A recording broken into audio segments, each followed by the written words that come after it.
दोस्तों, चलिए दोस्तों, गुड इवनिंग। और आज जो क्लास है हमारा, उस क्लास में हम बात करेंगे इक्विटी के बारे में। ठीक है, टोटल जो आपसे बात की जाएगी, आज बात की जाएगी इक्विटी के बारे में, यानी कि स्टॉक्स के बारे में हम लोग बात करेंगे आज, इक्विटी या स्टॉक्स के बारे में।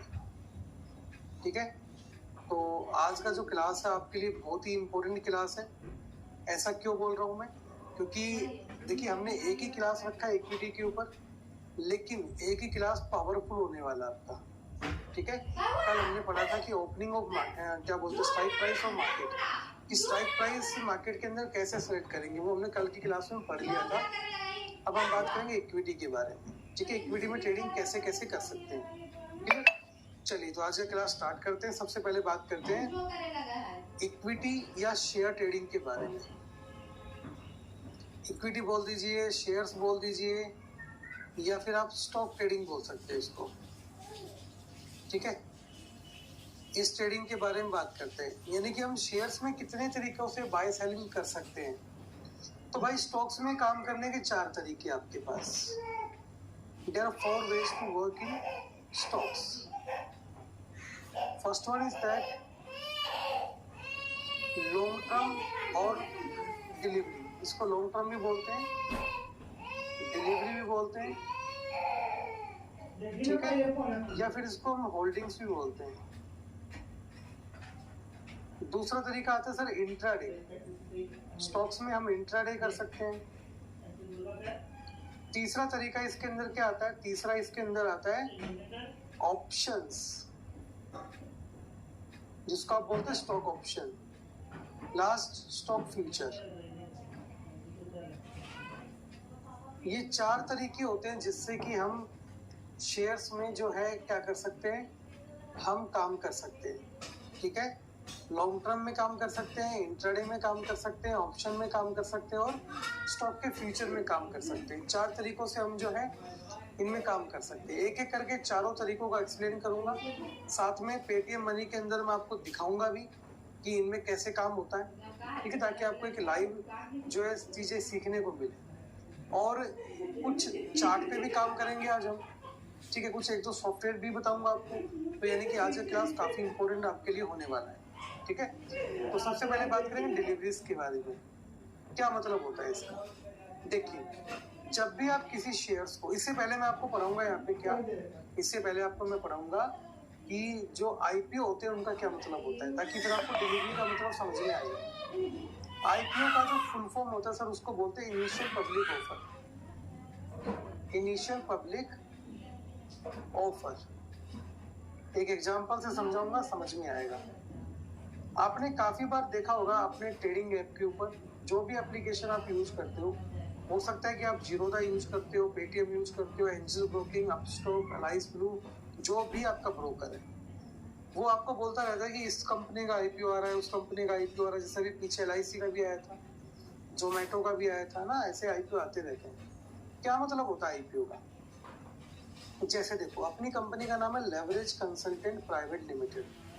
अपना एग्जांपल ले लेते हैं अपन। ठीक है, लेवरेज कंसल्टेंट्स प्राइवेट लिमिटेड, ये अपनी कंपनी है और मैं इस कंपनी का फाउंडर हूँ। ठीक है, यानी कि सारा पैसा मेरा लगा है इसके अंदर। अभी ये जो कंपनी है ना सर, एक प्राइवेट कंपनी है, क्योंकि वर्ड में आप देख रहे हैं प्राइवेट वर्ड आ रहा लिखा हुआ ना, प्राइवेट कंपनी। अब मैं चाहता हूँ कि यार, मैं अपनी कंपनी में जो पैसा खुद का लगा रखा है ना, मैं क्या करूँ, मैं इसमें पब्लिक का पैसा लगाऊं। मैं किसका पैसा लगाऊं? पब्लिक का।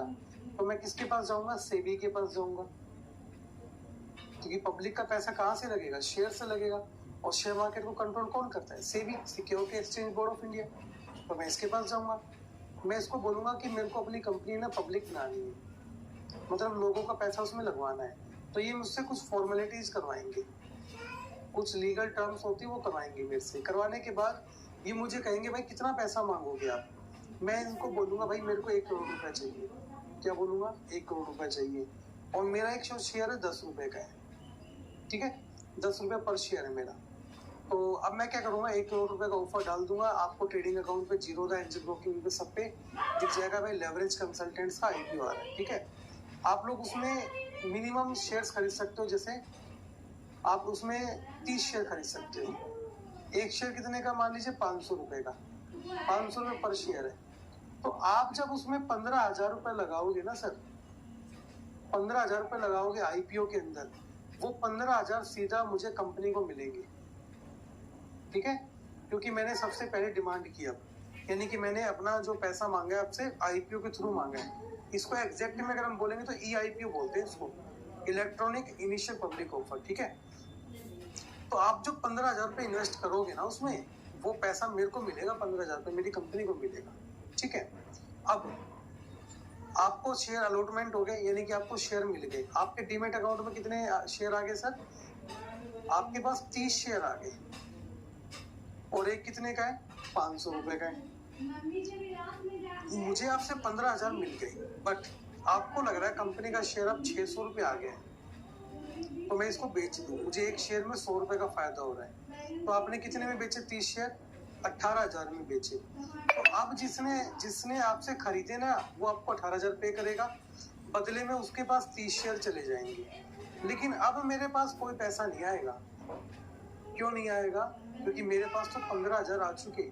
जो मेरे पास 15,000 आए थे, वो मेरे पास प्राइमरी मार्केट से आए थे। दो तरह के मार्केट होते हैं, कैपिटल मार्केट दो तरह का होता है, primary market, secondary market. Primary market में कोई भी कंपनी मार्केट से पहली बार पैसा लेती है। उसके 5 मेथड होते हैं, एक मैंने ईआईपीओ आपको पढ़ा दिया, 4 मेथड और भी होते हैं, ठीक है। वो आपके काम का टॉपिक नहीं है, वो बिजनेस स्टडीज का टॉपिक है, क्लास 12th का, ठीक है। तो उसमें आप छोड़ दीजिए उसको। एक आपको तरीका मैंने बता दिया ईआईपीओ। तो मैंने आपसे आईपीओ से 15,000 रुपये ले लिए। अब मेरा जैसे ही मैं आपसे 15,000 लूंगा, मेरे शेयर्स कंपनी उसमें स्टॉक एक्सचेंज में लिस्टेड हो जाएगी मेरी कंपनी, ठीक है। अब जो खरीदा बेची होगी उसके अंदर, वो बायर और सेलर के बीच में होगी, और मुझे उससे 1 रुपया नहीं आएगा, ठीक है। अगर मेरी कंपनी का शेयर 1,000 रुपये का हो गया, तो मेरी कंपनी की वैल्यू बढ़ रही है यहाँ से। कल को मैं अगर और शेयर इशू करूंगा तो वो जल्दी बिक जाएंगे मेरे को ये बेनिफिट होता है, ठीक है। तो आईपीओ का मतलब होता है किसी कंपनी को जो मिलने वाला पैसा होता है वो आईपीओ से मिलता है। जैसे अभी एलआईसी ने आईपीओ निकाला था ना, तो जो पैसा आपने लगाया था एलआईसी के अंदर, वो सारा पैसा एलआईसी को गया है। लेकिन अब जब आप शेयर बेचोगे, तो एक सेलर आपको एक बायर पैसा देगा आपको, ना कि कंपनी पैसा देगी आपको। That is the primary market. और प्राइमरी मार्केट में 5 तरीके होते हैं, उनको बोलते हैं फ्लोटेशन मेथड, ठीक है। वो बिजनेस स्टडी का टॉपिक, हम उस पर नहीं जाते। चलिए अब बात करते हैं कि ये तो हो गया आईपीओ। आईपीओ का मतलब क्या होता है वो हमने जनरली समझ लिया कि जब भी कोई कंपनी पहली बार स्टॉक एक्सचेंज में आती है, यानी कि पब्लिक से पैसा लेना चाहती है, तो वो पैसा उसको आईपीओ के थ्रू मिल जाता है, ठीक है। इतना ही समझेंगे बस इसको। लॉन्ग टर्म डिलीवरी और होल्डिंग्स क्या होता है, अब बात करते हैं। देखिए, अब हम बात करेंगे पहले मेथड की, ट्रेडिंग कैसे करें, लॉन्ग टर्म डिलीवरी, या फिर इसको होल्डिंग्स बोलते हैं। अब जो शेयर कंपनी में लिस्ट हो गए, कंपनी के जो शेयर लिस्ट हो गए कहाँ पे? स्टॉक एक्सचेंज में लिस्ट हो गए। और इंडिया में कितने स्टॉक एक्सचेंज है? 24। सबसे पुराना बीएससी, सबसे ज्यादा ट्रांजेक्शन किसमें होती है? एनएससी में होती है, ठीक है। अब मेरी कंपनी यहाँ पे आ गई, स्टॉक एक्सचेंज के अंदर लिस्ट हो गई। अब जो आप शेयर खरीदोगे वो आपकी किस में जाएंगे? होल्डिंग्स में जाएंगे। तो मान लीजिए आपने, जैसे एग्जांपल लेते हैं, हम एग्जांपल लेते हैं टाटा स्टील का। आपने टाटा स्टील को, आपको लग रहा है टाटा स्टील एक अच्छी कंपनी है, इंडिया की कंपनी है, काफी अच्छी ग्रोथ हो सकती है, इसके शेयर ने 1500 का हाई लगाया है और अभी 840 पे चल रहा है। कितने पे चल रहा है? 840 के आसपास चल रहा है एक शेयर। आपको लगता है बहुत बड़ी कंपनी है, मार्केट में अच्छा काम कर सकती है, तो क्यों ना मैं इसके 100 शेयर लेके डाल दूं। मतलब आपने इसमें 84,000 रुपये लगा दिए, ठीक है। अभी आपके ऊपर डिपेंड करता है कि आप उसके शेयर को कब बेचें। सेम डे बेच सकते हैं, अगले दिन भी बेच सकते हैं, 6 महीने के बाद भी बेच सकते हैं, ठीक है। आप चाहे तो अपने बच्चों के नाम पे भी खरीद सकते हैं, यानी कि उनके लिए भी खरीद सकते हैं, 10 साल के लिए, 15 साल के लिए भी। जैसे आपने 84,000 रुपये दिए, यानी कि आपने पूरा पैसा जो शेयर का था किसको दे दिया? आपके ब्रोकर को दे दिया।